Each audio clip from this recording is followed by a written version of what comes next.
好啦，嗱，大家休息過呢個書展之後咧，呢個讀書好頻道咧又再繼續咧同大家見面啦。咁咧就上一次咧，我哋上個禮拜咧喺城寨嘅節目裏邊咧就送出咗一個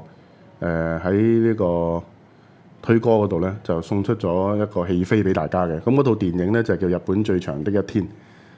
呢個係一個其實1960幾年嘅電影嚟嘅，但係而家就重新再拍攝。咁就以前咧就係一個東寶嘅出品。咁咧就最新上映呢套咧就啱啱應該就喺上個禮拜緊接呢個《進擊的巨人》咧就喺東京上映嘅。咁咧就都星光熠熠嘅，其實主演呢個明治昭和天皇嘅呢個裕仁天皇嘅咧就係呢個本木亞宏，就係我嘅年代嘅呢個偶像派嘅歌星啦。咁咧，然後咧，跟住就係喺電影裏邊另一個好重要嘅角色，就係日本陸軍大臣啊，叫做陸上嘅阿南惟幾咧，就係由呢個即係日本型人中老啊呢個役所廣司去演繹嘅。咁就點解呢套戲會喺呢個時間上演咧？咁大家都會知道。嗱，最近大家睇新聞都知道咧，就係啱啱就係呢個原子彈空襲呢個轟炸廣島同埋長崎嘅70週年。咁喺原子彈侵襲之後，空襲之後一個禮拜咧。日本嘅裕仁天皇就通過呢個全國廣播，就叫做育音放送咧，就係宣布日本戰敗，無條件向呢個盟軍投降，接受呢個波茨坦宣言。日子就係咩咧？就喺下個禮拜嘅嚟緊呢個星期六8月15號中午12點，全日本嘅人都放低晒佢哋手上邊嘅工作，無論係軍隊、平民百姓、醫生護士，就係聽日本 NHK 喺12點鐘播出，因為事先已經預告咗天皇喺當日有重要嘅宣佈啦，係第一次日本嘅天皇係通過電台廣播向國民發表嘅宣言。而日本人嚟講，天皇第一就係神道教嘅祭司，簡直係神嚟嘅，好多人根本冇聽過佢把聲嘅。咁咧，而呢個育音放送之後咧，日本嘅軍隊同埋呢個海軍、陸軍、空軍咧。大部分都放低武器投降，大部分嘅唔係全部。咁呢個日本最長的一天咧，呢套電影就係講點樣呢個育音放送，裕仁天皇嘅育音放送出台前後嗰一日所發生嘅事。咁原本咧就係改編自一本研究昭和史嘅一個專家，就係當年一個文藝春秋日本一本老牌嘅文學雜誌嘅一個記者。喺呢個1965年所寫嘅書，就係我手頭上呢一本啦，就係半藤一利嘅作品《日本最漫長的一天》。咁喺60年代拍成電影之後咧，喺而家咧再根據呢本半藤一利嘅作品咧，重新再拍攝。嗱，大家以為咧就係當時咧呢本書就係點解話嗰日係日本最漫長嘅一日咧？就係原來喺裕仁天皇育音放送之前咧，日本成個軍方裏邊嘅少壯派軍人係準備發動宮廷政變，阻止呢個天皇嘅育音放送，然後推動一種思想叫做本土決戰，係要玉石俱焚，希望咧要美軍能夠咧付出最沉重嘅代價，登陸日本本土作戰，進行焦土政策，咁樣咧係即係去全國為咗呢個戰爭而犧牲。嗱，所以咧好多人以為咧就係當時喺長崎嘅原子彈轟炸之後咧，日本已經敗局已定，投降只係遲早嘅時間。加上蘇聯喺呢個滿洲開始進行軍事行動，大量嘅紅軍進入中國嘅東北去攻擊呢個關東軍。咁所以喺兩邊夾擊底下咧，日本好快會投降，呢個係事實。但係當時日本軍部有相當強烈嘅思想係咩呢？佢哋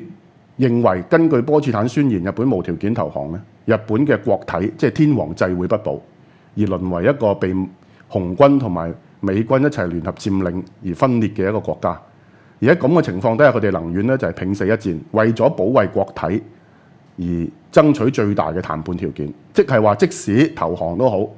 係要令到當時喺硫磺島、中途島喺呢個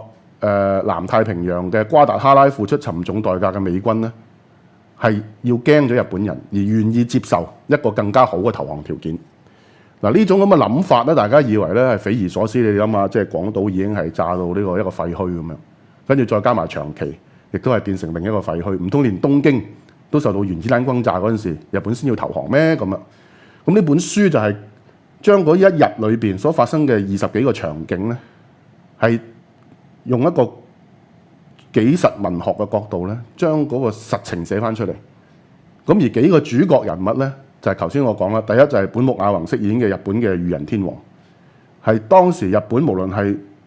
滿洲事變對華侵略，到最後日本向盟軍投降接受波茨坦宣言，佢都係一個相當之關鍵嘅人物嚟嘅。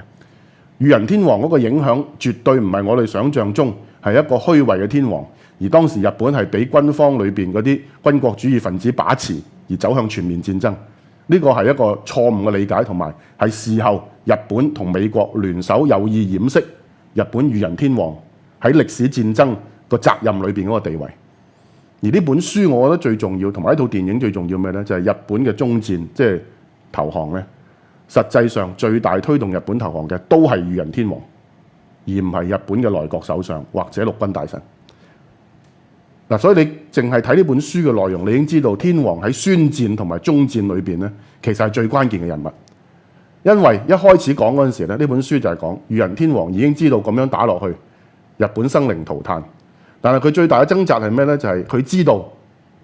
如果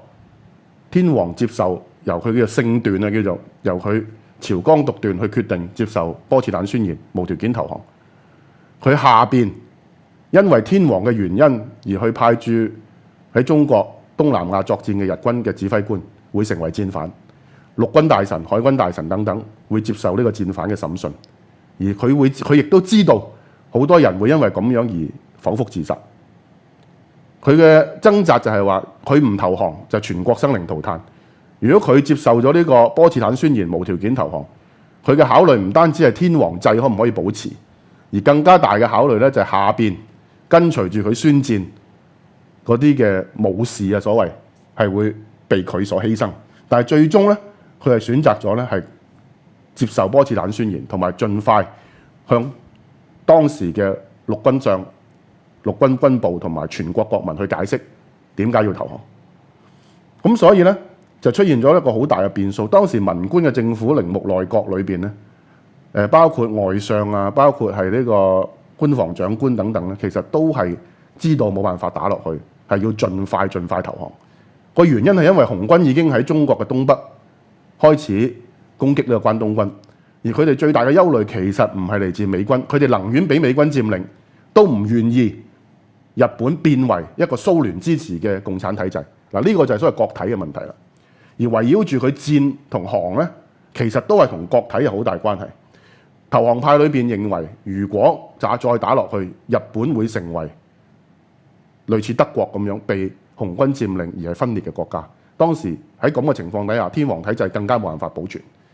但係主戰嘅亦都係一樣嘅諗法，佢哋出發點都係要保持天皇體制，認為只有喺本土作戰，美軍付出最大嘅代價底下，日本先至有討價還價嘅一個基礎，而令到提出要求，希望當時美國麥克阿瑟將軍係接受保留呢個天皇制。咁圍繞住呢兩班人，究竟喺8月15號12點錄音放送之前發生乜嘢事呢？